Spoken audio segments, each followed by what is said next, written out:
Hi, my name's Paul Nyman. I've been interviewing for the last 25 years, both as an internal recruiter within global organisations, and for the last 20 years or so, I've been running my own recruitment business. In the course of that period of time, I've interviewed somewhere in the region of about 25,000 people. And what I'm going to share with you here in this series, it's the series which is all about questions to ask at an interview. I'm going to cover off why you should ask questions at an interview, what is achieved by asking questions at an interview, and some examples of the type of questions which you can ask at an interview and how that can impact positively on your performance at an interview. So let's look at why you should ask questions at the end of an interview. Asking questions at the end of an interview shows you have a real interest in the role. If you ask questions at the end of an interview, what it also provides is an opportunity for the interviewer to talk about themselves. It also provides you the opportunity to hear more about the organisation and to understand and assess if it's right for you. So let's just unpick some of those pieces.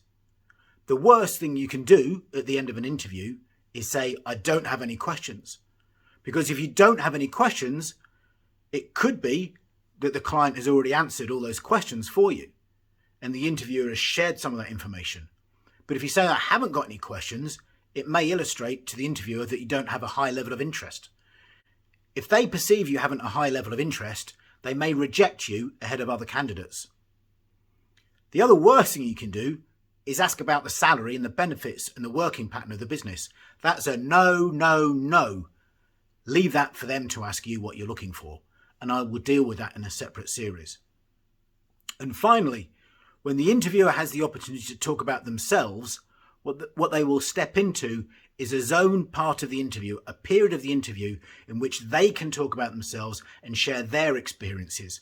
Because for the last 40 minutes, hour and a half, they've been listening to you talk.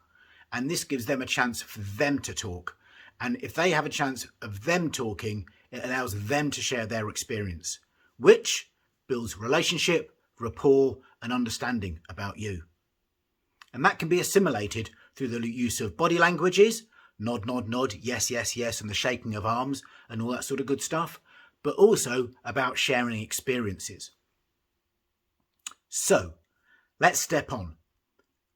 Let's talk about the type of questions that you could be asking at an interview.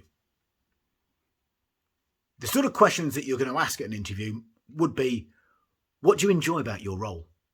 Quite clearly, this is going to give the interviewer the chance to talk about what they enjoy in their role. It's going to tell you about the business. It's going to tell you about how the business clicks and how it operates. It's going to tell you about the pace at which the business operates. It's going to tell you a little bit about the expectation of A, the interviewer, and B, the business. It's going to tell you a bit about how they measure performance. It's going to tell you about what's important. It's going to tell you about the culture and the aspects of that.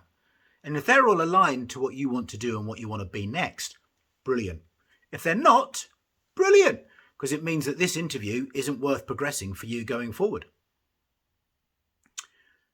You can then ask the question, what do you find challenging when you join the business? What that can tell you is it can tell you actually how organisations support people onboarding, how they step up into new challenges, the culture of the environment by supporting people be successful. It can tell you what your boss finds difficult, or your potential future boss, if it is your future boss interviewing you. It can tell you what your boss finds difficult. And actually to build a rapport and a coordination between the two of you in terms of what they find difficult to what you may experience when you join. That rapport and that relationship piece is really, really important. And that can then lead on to the next question. What would it look like if I was delivering excellent performance for you? What would it look like if I was delivering excellent performance for you? This shows two things. Number one, the response to the question will share with you an insight in terms of how your boss is going to manage you. And it also at the same time shows the expectation that your boss has to deliver. So if you can't meet those expectations, or you don't think you can meet those expectations, it's not the right business for you. That's a great thing because you've uncovered that. It also gives you an insight in terms of what good looks like in that business and potentially how you'll be supported in achieving that.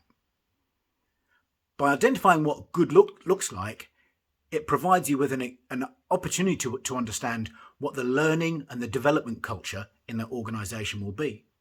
So what would it look like if I was delivering excellent performance for you is a brilliant way of understanding how you're going to be measured and how you're going to be assessed. So how will you measure me could be another question which can be added to that on top of excellent performance.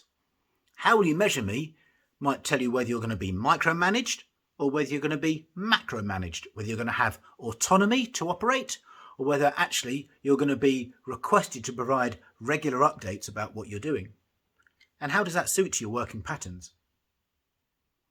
And finally, you might want to ask the question, what do you want me to be delivering for you in 1 year, 2 years, 5 years' time? The answer to this question is going to give you a really clear insight in terms of the progression, the growth, the business and the opportunity. If you're in an SME, it's going to be a relatively flat structure. And in SMEs, organisations predominantly grow their people through expanding their role. In a large multinational global business, there are lots of layers and positions that you can move up and from and to on a regular basis. And if you're moving up into different businesses in a large global business, it's easy to go from role A to B to C to D. But when you're asking that question, what would you want me to be delivering for you in 1 to 5 years' time, will show how you can expand your role. So if it's a large business, it's a simple answer. I'd like to be delivering as a controller, a director, or whatever it might be. But actually, it may be the title isn't going to change, but the responsibilities of that are going to change. And that can be equally exciting, depending upon what's important for you, whether it's about expanding your capabilities or changing your title in 5 years' time. So that question, what would you want me to be delivering for you in 5 years' time, will show the expectations of the individual you're speaking to, align those expectations to your career development requirements, and give you an insight in terms of how the business is going to support you developing your career on the way.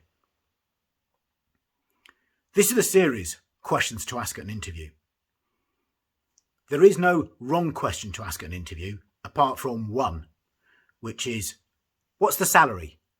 Do not ask that question at the end of an interview. Do not answer the question, do you have any questions for us, with a, no, you've answered all my questions already. And ultimately, get the interviewer to talk through your questions so that you can understand more about them and the business. This will provide you with insights about the organisation.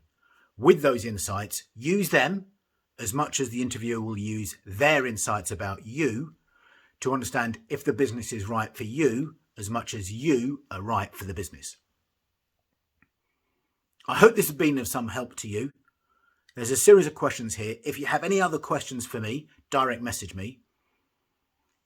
Think about other pieces that you may want me to present for you, and do come back. I'm happy to put this together for you. Share and like, subscribe on the button, and I will catch up with you soon.